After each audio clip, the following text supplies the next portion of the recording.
Most people think of Ealing Studios and they picture bumbling comedies and quirky British charm. But here's what nobody tells you. While Hollywood was cranking out sanitized war propaganda, Ealing was making some of the most brutal, unflinching war films ever shot on celluloid.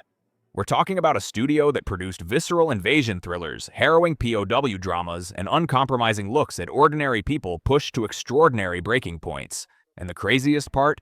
Many of these masterpieces have been completely forgotten.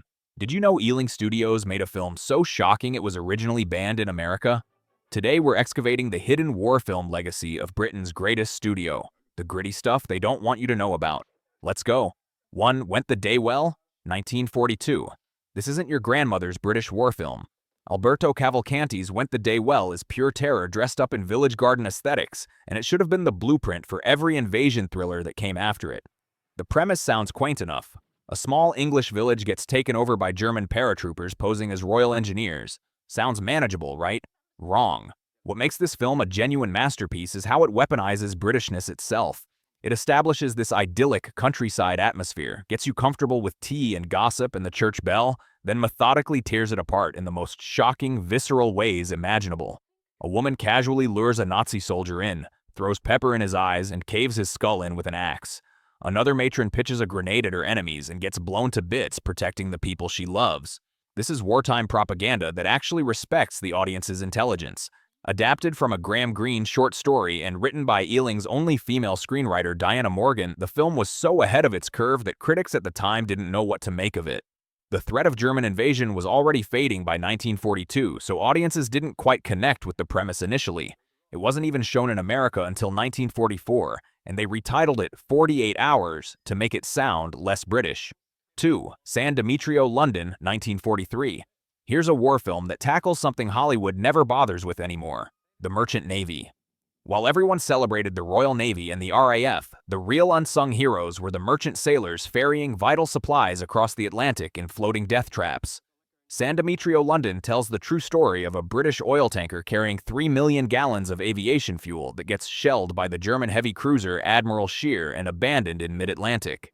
2 days of drifting in freezing water, and the crew spots their own ship still burning on the horizon. They have two choices: stay in the lifeboat and die slowly of exposure, or reboard a floating bomb that might explode at any second. This is where San Demetrio London becomes a masterclass in understatement. Thou. Real story is more jaw-dropping than anything the script could invent. They actually save the ship, extinguish the fires, nurse the damaged engines back to life, and sail it across the entire Atlantic with no charts, no radio, no navigation instruments. They navigated by glimpses of the sun and pure determination. Michael Balcon produced this propaganda film with Robert Hamer stepping in to help direct when Friend fell ill, and the result is a genuinely moving tribute to men doing their duty without expecting fanfare. 3. For Those in Peril, 1944, Charles Crichton's directorial debut, is a lean, taut 64-minute propaganda film that somehow manages to be both authentic and thrilling without ever becoming melodramatic. For Those in Peril spotlights one of the most dangerous and overlooked jobs of World War II, the RAF Air Sea Rescue Unit. These weren't frontline fighter pilots, they were the crews who raced out in high-speed motor launches into minefields under enemy fire to pluck downed airmen out of the English Channel. Crichton developed this from a short story by Richard Hillary, an actual Battle of Britain fighter pilot who was shot down, suffered severe burns, and somehow survived. Hillary was later killed in action in 1943, making this one of the few films developed from the real experiences of someone who didn't live to see it released. The film itself is beautifully structured around a reluctant RAF pilot who fails his mainstream training and gets posted to Air Sea Rescue as a second choice. Initially, he sees it as a demotion, but gradually he realizes the true value of saving lives is far greater than glory hunting in the skies. Filming took place at real RAF bases around New Haven in Sussex, with actual Royal Navy vessels and Supermarine Walrus seaplanes performing the rescue sequences. Crichton later recalled that his first directing assignment was terrifying and exhilarating in equal measure. He rushes around in high-speed motorboats, navigating minefields and enemy fire, filming from moving vessels in genuinely hazardous conditions. 4. The Captive Heart, 1946. The Captive Heart arrives as Ealing's first major post-war production, and Basil Dearden crafted something genuinely revolutionary. A prisoner of war film that focuses on the psychological toll of captivity rather than escape narratives. This was the blueprint for every POW movie that followed, from The Great Escape to the Colditz story, yet The Captive Heart deserves to be remembered as the originator. The film was shot on location at Marlag, an actual German POW camp near Westertimke that had remained standing after the war. Using real locations lends the production an almost documentary feel, particularly since many of the supporting cast were actual serving soldiers who had experienced captivity firsthand. Michael Redgrave delivers a career-best performance as Captain Karel Hasek, a Czech officer who escapes a concentration camp and assumes the identity of a dead British soldier to avoid detection. But here's where it gets genuinely complex. To maintain the deception, he must correspond with the dead officer's wife back in England, and over time, his letters rekindle a love that had died years before. Rachel Kempson, as the wife Celia, carries an emotional weight that makes every letter a small tragedy. The film doesn't shy away from the mundane reality of imprisonment, the boredom, the deprivation, the way small acts of kindness between men become essential to survival. Gordon Jackson plays a blinded officer with devastating understated power, showing how trauma reshapes identity in ways soldiers never anticipated. 5. The Next of Kin, 1942. Thorold Dickinson's The Next of Kin is a darkly prophetic thriller that became horrifyingly relevant just 2 months after its release. The film warns about what happens when civilians and military personnel carelessly discuss operational details within earshot of potential enemy agents. It sounds paranoid and overwrought, but then history proved it devastatingly prescient. The film was released in October 1942, and in December 1942, the Dieppe raid took place, costing over 6,000 Canadian lives, mostly because the operation's security had been compromised. Audiences watched The Next of Kin and went home to a country mourning a real disaster that the film had literally predicted. Dickinson crafted an intelligent thriller that doesn't rely on obvious villains or dramatic confrontations. Instead, it methodically shows how fragmented information, innocent indiscretions, overheard conversations, and rumor-mongering can be assembled by enemy intelligence into something catastrophic. An offhand remark about troop movements, a loose-tongued comment about naval operations, a gossipy conversation overheard in a pub. None of these things seem dangerous in isolation, but assembled together by a skilled intelligence officer, they become a blueprint for slaughter. The film serves as propaganda with genuine teeth, warning the British public that walls have ears and that the person you're chatting with might be working for Berlin. 6. The Bells Go Down, 1943. Basil Dearden's The Bells Go Down is a celebration of the British Auxiliary Fire Service, one of the most essential and underdeveloped wartime services.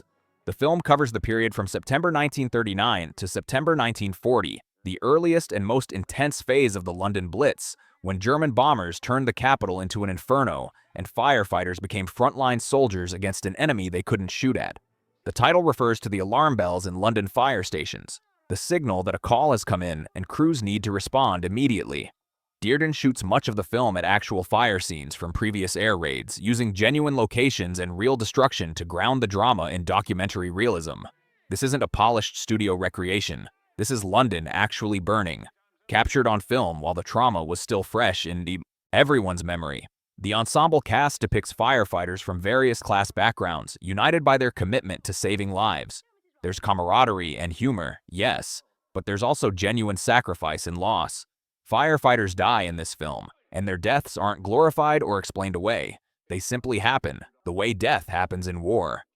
The Bells Go Down incorporates newsreel footage of actual bombing raids and actual fires, seamlessly mixing dramatic scenes with documentary material in a way that erases the line between fiction and reality. Audiences of 1943 would have recognized the specific streets, the specific neighborhoods, the specific horrors they were watching. This was a film that came out when rationing was still severe, when everyone in the theater had either experienced the Blitz firsthand or lost someone to it. 7. 9 Men, 1943. Harry Watt's 9 Men is a desert warfare film that captures the brutal monotony and desperation of warfare in North Africa with almost documentary precision. The film follows a squad of 9 British soldiers stranded in the Libyan desert after a German attack, and they must survive hostile terrain, dwindling supplies, and constant enemy pursuit. Watt was a documentarian by training, and that sensibility infuses every frame. There's no artificial melodrama here, just the grinding reality of survival in one of the harshest environments imaginable. The film was made in 1943, when the North African campaign was still a source of national pride, and when audience morale mattered. Yet despite that propagandistic purpose, WWII never sanitizes the experience. The soldiers are tired, scared, and uncertain about whether they'll make it through the next day. They argue about food rations, they suffer from dysentery, they lose hope. The cinematography captures the desolate beauty and absolute cruelty of the desert landscape, emphasizing how insignificant these 9 men are against the vast indifference of nature and war. What makes 9 Men particularly valuable is how it depicts the British as actual soldiers rather than cartoon heroes. They're competent, yes, but they're also vulnerable. They make mistakes. They freeze up under pressure. They triumph not through superhuman courage but through stubborn determination and the bonds formed between men under extreme duress.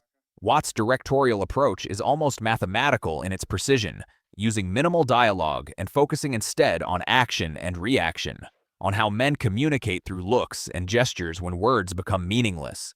This is propaganda that respects the intelligence of the audience and trusts that genuine human drama is more powerful than false heroics. The film was successful on release but has faded into obscurity, overshadowed by more famous war films. Yet for anyone interested in authentic desert warfare cinema, 9 Men remains essential viewing. 8. The Cruel Sea, 1953. By 1953, Ealing had transitioned away from pure wartime propaganda, but Charles Friend's The Cruel Sea demonstrated that the studio still had important stories to tell about naval warfare. Based on Nicholas Montserrat's best-selling novel, The Cruel Sea focuses on the Battle of the Atlantic, one of the most unsung and devastating campaigns of the entire war. Merchant ships and naval vessels were constantly hunted by German U-boats, and the casualty rates were staggering.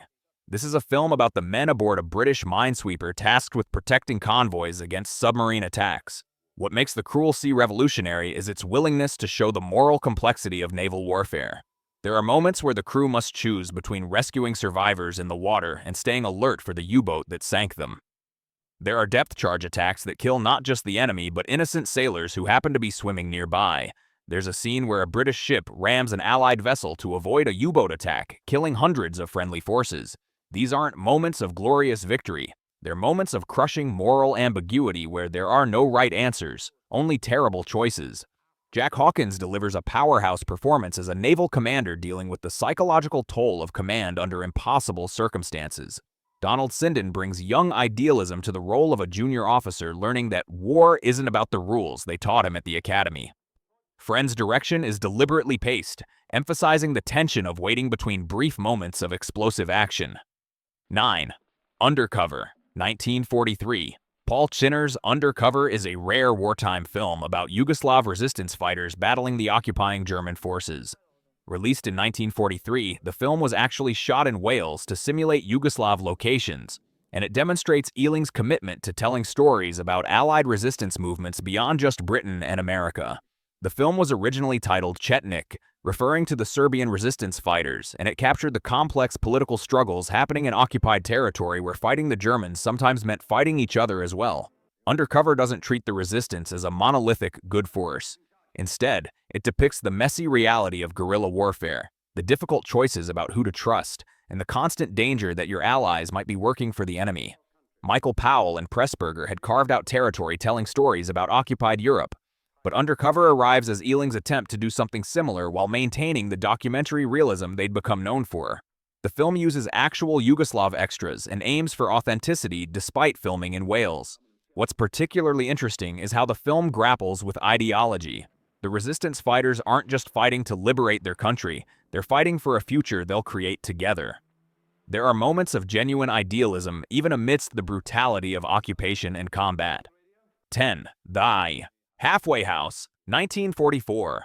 Basil Dearden's The Halfway House might be the most unusual film on this list because it blends wartime drama with something approaching magical realism. Set in a Welsh country inn, the film brings together 10 strangers who arrive at this mysterious establishment where they seem to exist slightly outside normal reality. A framing device reveals that the inn was destroyed in an air raid years earlier, and the people at the hotel are there to confront their choices, their regrets, and the person they've become under the pressures of wartime. This is propaganda disguised as a ghost story or a morality play, and it's genuinely haunting. Each guest has a secret, a shame, or a burden they're carrying. A businessman who's profiting from the war. A woman hiding a forbidden relationship. A soldier questioning whether he has the courage for what's being asked of him. They're all forced to confront themselves, stripped of pretense and performance in this strange space between the living world and something beyond. Dearden's direction is subtle and atmospheric, letting the script by Angus MacPhail do the philosophical heavy lifting. The Halfway House isn't about battles or heroic sacrifice. It's about the internal moral struggles wartime creates.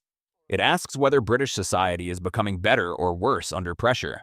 It suggests that the real war being fought is within each individual, between who they were and who they're becoming. So there it is. 10 films that prove Ealing Studios was making genuinely challenging, intelligent war cinema while most studios were churning out safe, sanitized nonsense. These aren't films about heroes and villains. They're films about ordinary people pushed to extraordinary limits. What's stunning is how many of these masterpieces have been completely forgotten, overshadowed by Ealing's comedies. That changes now. If you watch this and realize you've never seen any of these films, do yourself a favor and track them down. They're harder to find than they should be, but they're absolutely worth the hunt. The real question I want you to answer in the comments is this: why did Ealing's war films get forgotten while films made decades later became classics? Is it because we'd rather remember the comedies? Is it because these war films are just too dark, too complicated for modern audiences? Or have we just been looking in the wrong places for the greatest British war cinema ever made? Let me know your thoughts below.